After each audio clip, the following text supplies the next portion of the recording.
आपको बताएं, अन्नामलाई ने बीजेपी से इस्तीफा दे दिया है। बीजेपी अध्यक्ष नितिन नवीन को सौंपा इस्तीफा। तो देखिए, ये बड़ी जानकारी आपको दे रहे हैं, जहां अन्नामलाई ने बीजेपी से इस्तीफा दे दिया है।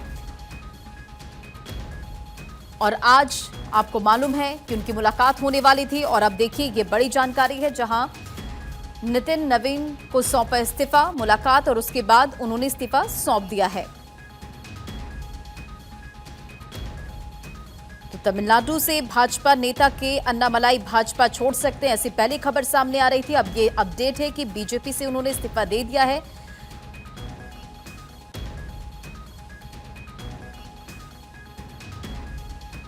और ये देखिए, कुछ तस्वीरें भी निकलकर सामने आई है।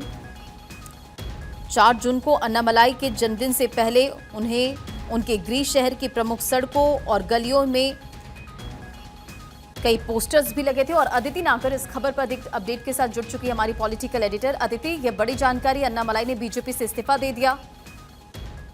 बिल्कुल, अन्नामलाई दिल्ली पहुंचे थे और वहां आकर उन्होंने बड़े नेताओं से मुलाकात की और उसके बाद उन्होंने इस्तीफा दे दिया। हालांकि ये जो नया राजनीतिक जो चर्चाएं थी, ये हुआ है अभी विजय के मुख्यमंत्री बनने के बाद। लेकिन आपको मैं थोड़ा पीछे लेके चलना चाहती हूँ। अन्नामलाई एक IAS ऑफिसर थे, उसके बाद वो बीजेपी में शामिल हुए और दिल्ली के जो केंद्र के नेता थे उन्होंने अन्नामलाई पर बहुत विश्वास किया जब लोकसभा भी चुनाव हुए। और उस समय भी गठबंधन को लेकर अन्नामलाई ने AIADMK से गठबंधन लेने के लिए मना कर दिया। और तब भी जो स्टेट यूनिट थी तमिलनाडु की, वो अन्नामलाई के खिलाफ थी और वो नहीं चाहते थे कि अन्नामलाई लीड करे। तब भी बहुत दो फाड़ देखने को मिले, पर अन्नामलाई के कहने पर AIADMK से अलायंस भी नहीं हुआ। और उसके बाद फिर सरकार ने अच्छे जो लोकसभा के नतीजे नहीं आ पाए।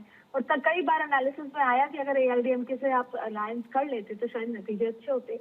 लेकिन फिर भी ये उनको प्रदेश अध्यक्ष बनाया, दिल्ली की लीडरशिप उनके साथ थी। लेकिन उसके बाद जब चुनाव आए विधानसभा के, तब अन्नामलाई को रखा तो सही, लेकिन कोई ज्यादा जिम्मेदारी नहीं दी, क्योंकि स्टेट लीडरशिप जो बीजेपी की थी और अन्नामलाई के बीच में काफी दूरियां थी।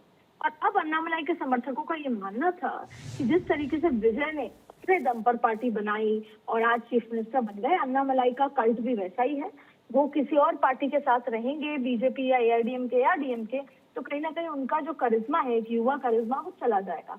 लेकिन एक अच्छे संबंध होने के नाते अन्नामलाई ने जिस तरीके से पार्टी में काम किया, उन्होंने अच्छे तरीके से आकर यहाँ पे नेताओं से मुलाकात की और उसके बाद इस्तीफा सौंप दिया। और पिछले 48 घंटे में ये चर्चा बहुत ज्यादा तेजी से तमिलनाडु से यहाँ तक पहुंची थी। ठीक है अदिति, बहुत बहुत शुक्रिया तमाम जानकारियों के लिए।